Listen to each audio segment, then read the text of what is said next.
ভিডিওটি junior homeopathic বন্ধুদের দেখানোর জন্য এবং শেখানোর জন্য। এই ভিডিওগ্রাফটি একটা মোবাইলে করা এক ভদ্রলোকের বাচ্চা।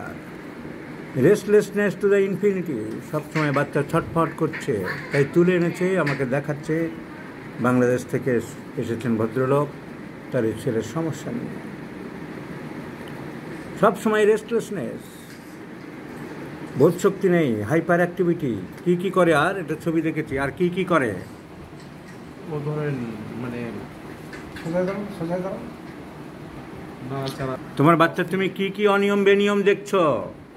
অস্থিরপনা করে, প্রচণ্ড অস্থির, রেস্টলেসনেস টু দ্য ইনফিনিটি, ছোটাছুটি করে, জেদ খুব, মারধর করে না কাউকে, বাইটিং বা স্ট্রাইকিং টেন্ডেন্সি নেই, নিজের জগতে থাকে। ওকে নিয়ে ব্যস্ত। রাস্তায় গেলে অ্যাক্সিডেন্ট হবে সেসব ভয়টাই বোঝে না, একাই দৌড় পড়ে। আর সবসময় মানে কনস্ট্যান্ট ছটফট করছে, বসে থাকে না। যেটা পায় সেটাই মুখে দেয়। বাচ্চাদের সাথে মিশে না, কারোর সাথে মেশে না, পাঁচজন কি জানে না, মানে অ্যালাউ করে না কোনো বাচ্চাদের। একে বলা হয় অটিজম। চোখের দিকে তাকায়, আমাদের দিকে তো তাকায়, কিন্তু বাইরে আর তাকায় না। ডাকলেও অটিজম স্পেকট্রাম ডিসঅর্ডার। বাচ্চা তার নিজের জগতে থাকে, আলাদা একটা জগৎ, বাইরের জগৎও বোঝে না, জানে না, মানে না। এই বাচ্চার জন্য অনেক জায়গায় চিকিৎসা করেছেন, কোথায় বিভিন্ন অ্যালোপ্যাথি, হোমিওপ্যাথি ডাক্তার এক বান্ডিল প্রেসক্রিপশন নিয়ে এসছেন, আমি দেখতে পাচ্ছি। দেখি কি ওষুধপত্র ওনারা দিয়েছেন। ব্যাঙ্গালোরও দেখিয়েছেন, হোমিওপ্যাথিও দেখিয়েছেন। এই ডাক্তারবাবু কোথায় বসতেন? ডাক্তার প্রণব মল্লিক, শহর থেকে। ডাক্তারবাবুরা কী ওষুধ দিয়েছেন আমরা দেখব। প্রত্যেক ডাক্তারবাবু তাদের নিজস্ব অ্যাঙ্গেলে চিন্তা ভাবনা করে ওষুধ দেবেন, সেসব নিয়ে আমাদের বলার কিছু নেই। আমরা শুধু দেখব আগে কি ওষুধপত্র পড়েছে। ব্যাঙ্গালোরের চিকিৎসা হয়েছে, আগে হোমিওপ্যাথিটা দেখে নেই। কিন্তু এগুলো কী ওষুধ? Green metal 3, green metal 4, green metal 5। প্রণববাবুর এগুলো কী ব্যাপার? এগুলো কী ওষুধ? হোমিওপ্যাথি? কি লিকুইড দিত না গ্লোবিউলসে? বার্ন মেটেল 6, বার্ন মেটেল 7, অ্যান্টিলেট 4, অ্যান্টিলেট 5, neuro dysfunction 4, neuro dysfunction 5, neuro dysfunction 6। জানি না কী সব ওষুধ উনি নিজে তৈরি করেছেন কি না কিছু। এই ধরনের কোনো ওষুধ আমরা কোনো মেটেমেডিকায় পাইনি। দেখি আর কি দিয়েছে।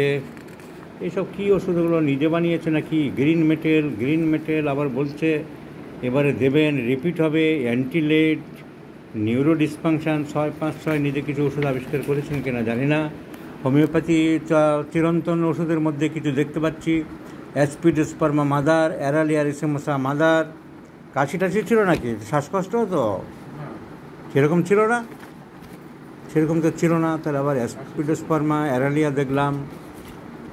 আর এগুলো বাদ দিতে বলেছে। ডিম, দুধ, মিল্ক, পাউরুটি বন্ধ করেছিলেন।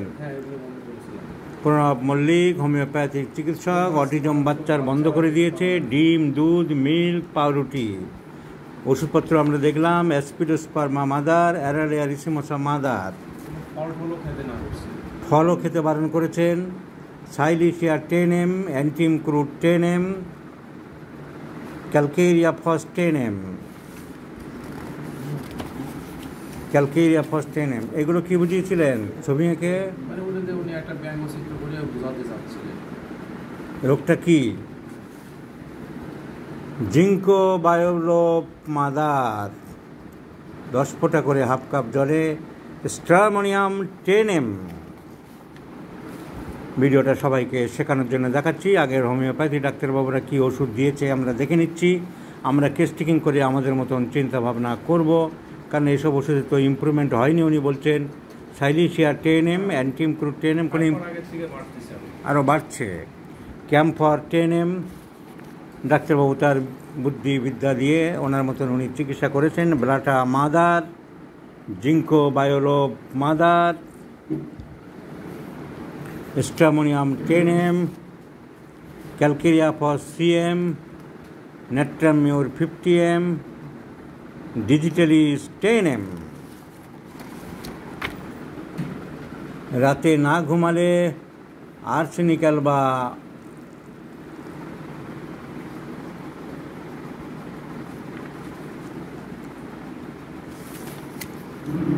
জিঙ্কো কি ওষুধ আমি ব্যবহার করিনি, দেখি সেগুলো জানতে হবে। জিঙ্কো বায়োলোবা, মাদার, জেলসিমিয়াম 200, অ্যান্টিকোয়াগুলেন্ট 1 ফোঁটা করে, অ্যান্টিকোয়াগুলেন্ট ফিজিওলজিতে পড়েছিলাম। ওর থেকে হোমিওপ্যাথি ওষুধ আজকাল আবিষ্কার হতে পারে, আমার জানা নেই।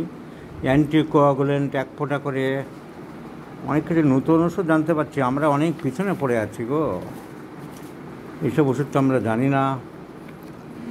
আবার সোডিয়াম চ্যানেল 4, সোডিয়াম চ্যানেল 6 পাওয়ার, এসব ওষুধ জানি না। থাইরয়েডিনাম 1M, স্যাকুন 3 ট্যাবলেটস, টিউবারকুলিনাম 10M। তা তো অনেক দিন দেখিয়েছেন। 1 বছর তো কন্টিনিউ দেখাচ্ছি। 1 বছর কন্টিনিউ দেখিয়েছেন। এর আগে 3 বছর আগে 8 মাস দেখিয়েছি। ডিম বারণ, ফল বারণ, টমেটো বারণ, জীবনের তরে বন্ধ, সারা জীবন বন্ধ ডিম, ফল, টমেটো। আমি কোথাও পাইনি। এখন নতুন বইপত্র আমরা অনেক পিছিয়ে আছি। ফুডস অ্যান্ড হাইজিন ফুডসের উপরে বইপত্র পড়তে হবে। অটিজমের ডিম বারণ, ফল বারণ, টমেটো বারণ, সারা জীবনের মতো বন্ধ, এগুলো দেখতে হবে। পড়াশোনা ওরা করেছে, লেটেস্ট বইপত্র বোধহয় দেখেছে, দেখতে হবে। তো এই অনেকগুলো নতুন ওষুধ আমি দেখলাম, ওগুলো দেখতে হবে। পালসিট্রা 50M পুরানো ওষুধের মধ্যে কিছু পড়েছে, তো সাইলিশিয়া 10M পড়েছে। ঠিক আছে, এগুলো দেখলাম। এবার অ্যালোপ্যাথি এইগুলো, তাই তো? অ্যালোপ্যাথি ডাক্তাররা ব্যাঙ্গালোরে গিয়েছিলেন, National Institute of Mental Health and Neuroscience, নিমহান যেটা বলা হয়। ওরা কি বললো ব্যাঙ্গালোর? তখন বয়সটা 23 মাস ছিল, অল্প ছিল ফার্স্টে। ওরা বললো যে কি আপনারা বাড়িতে ট্রাই করেন, মানে ওদের যে থেরাপিগুলো বলে দিল হচ্ছে, ওর সাথে এরকম করেন, খেলাধুলা করেন। আচ্ছা ঠিক আছে, এগুলো নিন। তাহলে বন্ধুরা, বাংলাদেশ থেকে এসেছেন, কুষ্টিয়া ফরিদপুর জেলা থেকে, বাচ্চাটার অটিজম ভিডিও আমি দেখালাম। অ্যালোপ্যাথি চলেছে ব্যাঙ্গালোরে নিমহ্যান্সে আমাদের, এছাড়া আরও অন্য হসপিটাল, বিক্রম হসপিটালও চলেছে। তো হোমিওপ্যাথি ডাক্তার কি একজনে দেখিয়েছিলেন, ওই মল্লিক সাহেবকে? আর কোনো হোমিওপ্যাথি দেখাননি? ওনার ঠিকানা কোথায়, কী করে পেলেন? একজনের মারফতে সল্টলেকে বসেন। তা উনি ওনার সাধ্য মতন চেষ্টা করেছেন। বিভিন্ন রকম নতুন ওষুধপত্র অনেক দেখলাম, যেগুলো আমরা জানি না। খাবার দাবার অনেক বন্ধ করেছেন। এখন আমরা এই পেশেন্টের জন্য কি করতে পারি? রেস্টলেস ইনফিনিটি, সাংঘাতিক রেস্টলেসনেস আছে। গান বাজনা শুনলে কি নাচে? গান বাজনা শুনলে চুপচাপ থেকে যায় না একটু আনন্দ বহিঃপ্রকাশ পাওয়া যায়? গান বাজনা শুনলে একটু বহিঃপ্রকাশ পাওয়া যায়। আর ঘুরতে নিয়ে গেলে, বেড়াতে চলে যায়, বাইরে যেতে চায়, বাইরে গেলে খুব ভালো। আর খুব রেস্টলেসনেস, সো আর এত restlessness, so Tarentula hispanica 30 is the remedy. আগে ডাক্তারবাবুর অনেক প্রেসক্রিপশন আমি দেখলাম, ট্যারেন্টুলা পাইনি, হয়তো সেই সময় সিমটম ছিল না। উনি ওনার সাধ্য মতন চেষ্টা করেছেন। আর খাবার দাবারের এক একজনের এক একটা বিভিন্ন রকম বইপত্র কারা কী পড়েছে আমি জানি না। আমার কাছে কোনো খাবার বারণ নেই, এই রোগীর বাচ্চার কোনো কিছু বারণ নেই। জীবনের তরে বন্ধ বলে আমার অভিধানে কিছু নেই, সব খাবে। খাবার, এটা একটা ব্রেনের ডিসঅর্ডার, ব্রেনের একটু ডিসঅর্ডার আছে, সেটা ওষুধে ঠিক করতে হবে। এর সাথে খাবারের কোনো সম্পর্ক নেই, সব খাবে। সব জীবনের তরে বন্ধ শব্দ আমাদের অভিধানে নেই এই রোগে, কোথাও পাইনি, কোনো বইয়ে লেখা নেই। এখন আগের ডাক্তারবাবুরা কোথায় গিয়ে পেয়েছেন আমি জানি না। তখন তুমি আমার কাছে দেখাতে এসছো, আমার ফর্মুলায় চলবে, খাবার দাবার সব দেবে, আর ওষুধ আমি দিচ্ছি। কয়েক মাসের মধ্যে বাচ্চা অনেক ইমপ্রুভ করে যাবে। So my friends, Tarentula hispanica 4টে ডোজ দিলাম আমি। I accepted the challenge. বহু অটিজম বাচ্চা ভালো রেখেছি, আশা করি এই বাচ্চাও ভালো থাকবে। আর এইসব মেন্টাল ডিজিজে 10M 50M CM, আগে ওষুধ তো ভুল হচ্ছে, কারোর বিভিন্ন ডাক্তাররা বিভিন্ন রকম প্রেসক্রিপশান করে নিজেদের বিদ্যা বুদ্ধি অনুযায়ী। কিন্তু পোটেন্সি সম্বন্ধে বলবো 10M 50M CM নয়, এই সমস্ত খুব লো পোটেন্সি প্রথমে দিতে হয়। 30 is the highest potency in this cases. Hahnemann খুব পরিষ্কারভাবে বলে গেছে 210 থেকে 230 অ্যাপ্রোচ পড়বে মেন্টাল ডিজিজ ট্রিটমেন্টের মধ্যে বলে গেছে। These are the types of mental disorders. কারণ এদের ব্রেনের সেই ক্যাপাসিটি নেই, সেই স্ট্রেংথ নেই, সেই এবিলিটি নেই, সেই স্কিলিং নেই যে হাই পোটেন্সি জুম করে প্রথমে 10M 50M CM লাগাতারে চালাতে থাকবো। So my friends, let's see the result. I shall share you after 2 months.